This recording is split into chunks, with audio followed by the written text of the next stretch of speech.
Subscribe का button दबाकर बगल में बेल आइकन को ऑल पे सेट ज़रूर करें ताकि हमारे चैनल से एक भी वीडियो आपसे मिस ना हो।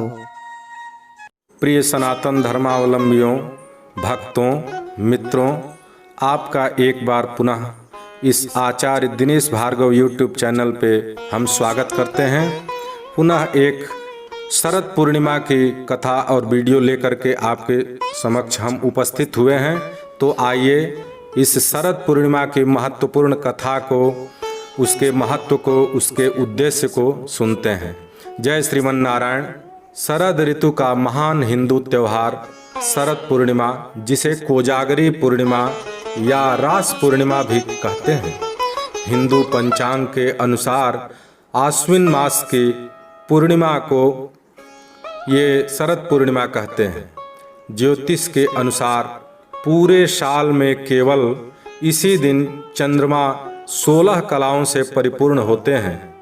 हिंदू धर्म में इस दिन कोजागर व्रत माना गया है।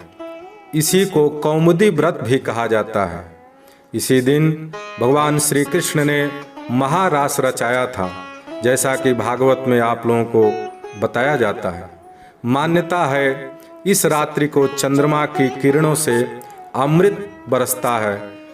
तभी इस दिन उत्तर भारत में, अथवा यूं कहें कि संपूर्ण भारत में, रात्रि में खीर बना करके चंद्रमा की रोशनी में रखा जाता है और रात भर रखने के पश्चात सुबह में उसको भगवान को भोग लगा करके प्रसाद पाया जाता है। और भी आयुर्वेद के ग्रंथों में ऐसा वर्णन है कि इसी रात को चंद्रमा के द्वारा बरसे हुए अमृत से जड़ी बूटियां सक्षम होती हैं और जनमानस का औषधि रूप में कल्याण करती हैं। शरद पूर्णिमा की रात में की गई चंद्र पूजन और आराधना से साल भर के लिए लक्ष्मी और कुबेर की कृपा प्राप्ति होती है।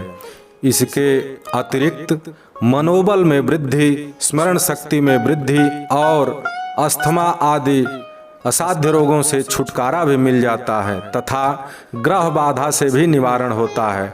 घर में दारिद्र्य यदि स्थायी रूप से बस गया हो तो उसको भी सद्यः भगाने में, दूर करने में और समृद्धि को लाने में इससे बहुत ही जल्दी सहायता मिलती है, इसका प्रभाव दिखता है। तो आइए इसका संक्षिप्त विधान आपको बताते हैं। इस दिन मनुष्य विधि पूर्वक स्नान करके उपवास रखे और जितेंद्रिय भाव से अपने मन को वश में करते हुए रखे।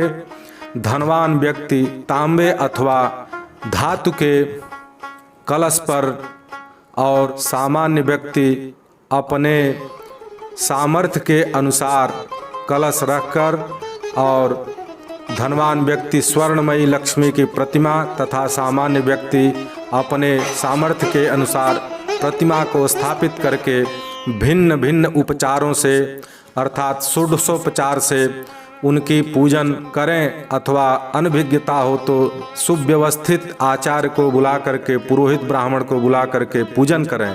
तदनंतर सायंकाल में चंद्रोदय होने पर सोने, चांदी अथवा मिट्टी के घी से भरे हुए 101 दीपक जलाएं।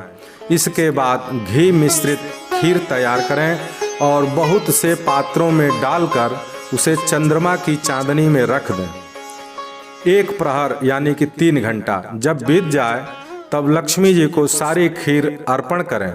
तत्पश्चात भक्तिपूर्वक अपने बंधु बांधव, परिवार तथा गरीबों में इस प्रसाद रूपी खीर को बांटें और उनके साथ ही मांगलिक गीत गाकर तथा मंगलमय कार्य करते हुए यथासंभव रात्रि जागरण करें, चांदनी में, खुले आकाश में। तदनंतर अरुणोदय काल में स्नान करके लक्ष्मी जी की वह स्वर्णमयी अथवा जो भी प्रतिमा रखी गई हो ब्राह्मण को अथवा किसी दीन दुखी को अर्पित कर दें। इस रात्रि की मध्य रात्रि में देवी महालक्ष्मी अपने कर कमलों में वर और अभय लिए संसार में विचरती हैं और मन ही मन संकल्प करती हैं कि इस समय भूतल पर कौन जाग रहा है मैं देखूं, जो जाग कर मेरी पूजा कर रहा होगा उसको मैं आज अन्न धन और उसकी सभी मनोकामनाओं से परिपूर्ण कर दूंगी। इस प्रकार प्रतिवर्ष किया जाने वाला यह कोजागर व्रत लक्ष्मी जी को संतुष्ट करने वाला है और सभी मनोकामनाओं को पूर्ण करने वाला है। इससे प्रसन्न हुई माँ लक्ष्मी इस लोक में तो समृद्धि देती ही हैं और शरीर का अंत होने पर प्रभु से निवेदन करके सद्गति प्रदान कराती हैं। तो आइए अब इसकी कथा सुनाते हैं।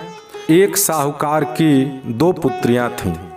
दोनों पुत्रियां पूर्णिमा व्रत रखा करती थीं, परंतु बड़ी पुत्री पूरा व्रत करती थी और छोटी पुत्री आधा अधूरा व्रत किया करती थी। परिणाम यह हुआ कि छोटी पुत्री की संतान पैदा होते ही प्रायः मर जाती थी, उसका उन लोगों का निधन हो जाया करता था। उसने किसी के सलाह पर पंडितों से इसका कारण पूछा तो उन्होंने बताया कि तुम पूर्णिमा का व्रत आधा अधूरा करती हो, पूर्ण नहीं करती हो, जिसके कारण तुम्हारी संतान असमय काल कवलित हो जाती है। पूर्णिमा का पूरा विधि पूर्वक व्रत करने से निश्चय ही तुम्हारी संतान दीर्घजीवी होगी। उसने पंडित जी की सलाह पर पूर्णिमा का व्रत विधि पूर्वक किया। उसका एक लाडला पुत्र हुआ, परंतु वह भी शीघ्र काल कवलित हो गया।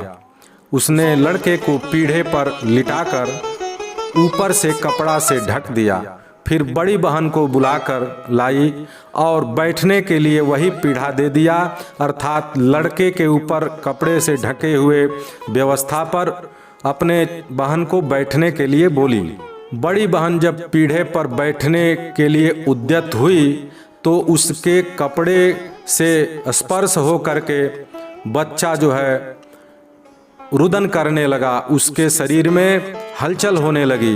बड़ी बहन आश्चर्यचकित हो गई और बोली, तू मुझे कलंक लगाना चाहती थी, मेरे बैठने से यह बच्चा निश्चय ही मर जाता और तब मुझे इस संसार में महान कलंक लगता। तब छोटी बहन बोली, यह तो पहले से ही मरा हुआ था बहन, तुम अन्यथा न लो, ये तो तुम्हारे भाग्य से पुनर्जीवित हो गया, तुम्हारे ही पुण्य से यह जीवित हुआ है। उसके बाद नगर में उसने पूर्णिमा का व्रत रखने का ढिंढोरा पिटवा दिया। तभी से यह कथा सभी लोग रखने लगे और अपनी सभी मनोकामनाओं को इस कथा के प्रभाव से फल से पूर्ण करने लगे। तो जिस प्रकार से इस शरद पूर्णिमा की कथा सुनने से करने से सभी का मनोरथ सिद्ध हुआ, हम माता लक्ष्मी और भगवान श्री विष्णु जी से प्रार्थना करेंगे कि हमारे कथा श्रोता जितने हों और जितने व्रत रखते हों, रख रहे हों अथवा अभी रखे हों, उन सभी व्यक्तियों का कल्याण करें, सभी का मनोरथ सिद्ध करें। विशेष रूप से जीवन के निर्वहन हेतु आवश्यक धन समृद्धि अवश्य प्रदान करें। भक्तों, यदि आपको ये कथा अच्छी लगी हो और वीडियो पसंद आया हो तो आपको हम ऐसे ही और वीडियो कथा व्रत उपवास के प्रकरण भविष्य में सुनाते रहें। इस उद्देश्य से आप इस आचार्य दिनेश भार्गव यूट्यूब चैनल को अवश्य ही सब्सक्राइब करें, लाइक करें और शेयर करें। धन्यवाद। जय बाबा विश्वनाथ, जय लक्ष्मी नारायण।